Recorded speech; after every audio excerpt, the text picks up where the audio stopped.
Welcome back to Vismayam news 24. இன்றைய நாளுக்கான குவைத்தின் செய்திகளை பார்க்கலாம்.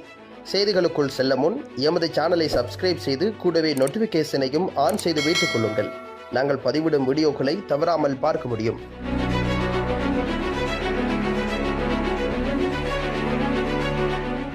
குவைத் நாட்டில் அனுமதியின்றி வெளிநாட்டினர் வெளியேறுவதை கட்டுப்படுத்த புதிய விதிமுறைகள். தனியார் துறையில் பணிபுரியும் அனைத்து வெளிநாட்டு தொழிலாளர்களும் நாட்டை விட்டு வெளியேறுவதற்கு முன்பு தங்கள் முதலாளிகளிடமிருந்து அதிகாரப்பூர்வ வெளியேறும் அனுமதி பெற வேண்டும் என்ற ஒரு பெரிய ஒழுங்குமுறை நடவடிக்கை குறித்து குவைத் அரசாங்கம் மீண்டும் ஒருமுறை வெளிநாட்டினருக்கு நினைவூட்டியிருக்கின்றது. ஜூலை 1, 2025 முதல் நடைமுறைக்கு வரும் இந்த கொள்கை முதல் துணை பிரதமரும் உள்துறை அமைச்சருமான ஷேக் ஃபகத் யூசப் சவுத் அல் சபா வெளியிட்ட அமைச்சரவை சுற்றறிக்கை மூலம் அறிமுகப்படுத்தப்பட்டிருக்கின்றது. வெளிநாட்டிலிருந்து வெளியேறும் தொழிலாளர்களின் நடமாட்டத்தை மேற்பார்வையிடுவதையும் தொழிலாளர் சட்டங்களை வலுப்படுத்துவதையும் நோக்கமாக கொண்ட இந்த நடவடிக்கை மனிதவள பொது ஆணையத்தால் செயல்படுத்தப்படுகின்றது. PAM-இன் படி வெளிநாட்டிலிருந்து வெளியேறும் தொழிலாளர்கள் தங்கள் பதிவு செய்யப்பட்ட முதலாளிகளுக்கு ஒரு அதிகாரப்பூர்வ தளம் மூலம் மின்னணு முறையில் வெளியேறும் அனுமதி கோரிக்கையை சமர்ப்பிக்க வேண்டும். அந்த கோரிக்கையில் ஆணையத்தால் அங்கீகரிக்கப்பட்ட படிவத்தை பயன்படுத்தி பணியாளரின் தனிப்பட்ட தகவல் மற்றும் பயண தேதி ஆகியவை இருக்க வேண்டும்.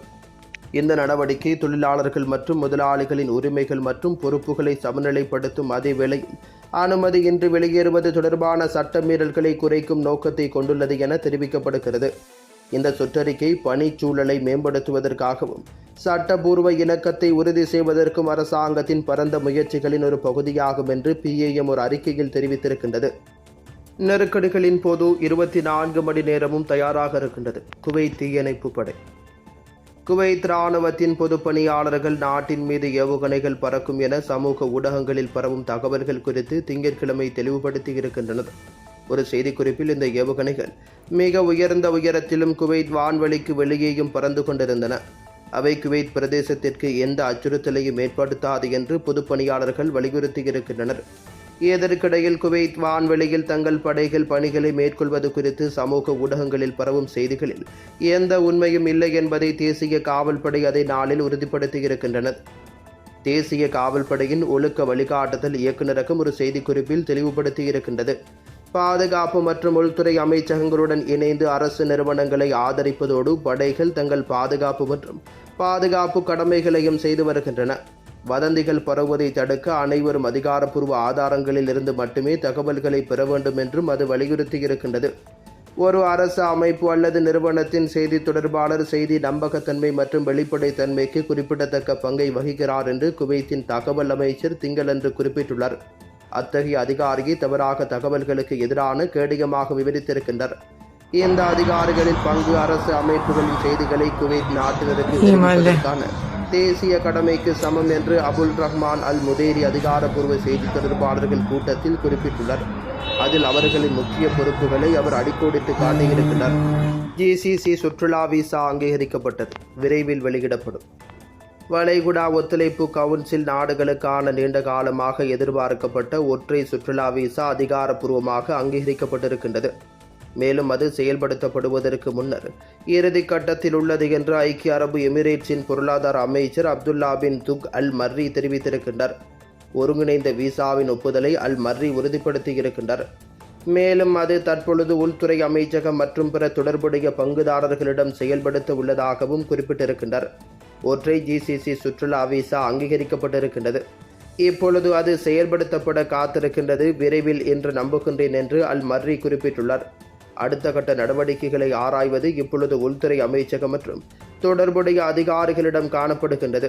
பிராந்தியத்தின் சுற்றுலா மற்றும் பொருளாதார நிலப்பரப்புக்கு ஒரு மாற்றத்தை ஏற்படுத்தும்படியாக ஒருங்கிணைந்த விசாவை தொழில்துறை தலைவர்கள் பாராட்டியிருக்கின்றனர். உறுப்பு நாடுகளில் பயணத்தை எளிதாக்குவதன் மூலம் பல இலக்கு வருகைகளை ஊக்குவிப்பதன் மூலமும் வணிக பயணங்கள் ஓய்வு நேரங்களுக்காக நீட்டிக்கப்படும். ஓய்வு பயணத்தில் வளர்ந்து வரும் போக்கை வளர்ப்பதன் மூலமும் இது பிராந்திய சுற்றுலாவை கணிசமாக அதிகரிக்கும் என்று நிபுணர்கள் கணித்திருக்கின்றனர். வளைகுடாவின் அரபு நாடுகளுக்கான ஒத்துழைப்பு கவுன்சிலுக்கான புள்ளிவிவர மையத்தின்படி 2023 ஆண்டில் GCC 68.1 மில்லியன் பார்வையாளர்களை பெற்றிருக்கின்றது. இது சுற்றுலா வருவாயில் சாதனையாக $110.4 பில்லியன் ஈட்டியிருக்கிறது. இது 2019ஆம் ஆண்டில் தொற்று நோய்க்கு முந்தைய நிலைகளுடன் ஒப்பிடும்போது சுற்றுலா பயணிகளின் வருகையில் 42.8% அதிகரிப்பாகும் எனவும் தெரிவிக்கப்படுகிறது. குவைத்தில் இன்றைய தினம் தங்கத்தின் பெறுமதிகளை பார்க்கலாம். 24 காரட் ஒரு கிராம் ஒன்றின் தங்கத்தின் பெறுமதி 33.77 குவை தீனார்களாகும். 22 காரட் ஒரு கிராம் ஒன்றின் தங்கத்தின் பெறுமதி 30.98 குவை தீனார்களாகும். 21 காரட் ஒரு கிராம் ஒன்றின் தங்கத்தின் பெறுமதி 29.57 குவை தீனார்களாகும். 18 காரட் ஒரு கிராம் ஒன்றின் தங்கத்தின் பெறுமதி 25.35 குவை தீனார்களாகும். குவைத்தின் இன்றைய நாணய மாற்று விகிதங்களை பார்க்கலாம். ஒரு குவை தீனார் ஒன்றின் இந்திய பெறுமதி 281.78 இந்தியன் ரூபாய்களாகும். ஒரு குவை தீனார் ஒன்றின் இலங்கை பெறுமதி 982.08 இலங்கை ரூபாய்களாகும். ஒரு குவை தீனார் ஒன்றின் பங்களாதேசி பெறுமதி 399.33 பங்களாதேசி டகாஸ் ஆகும்.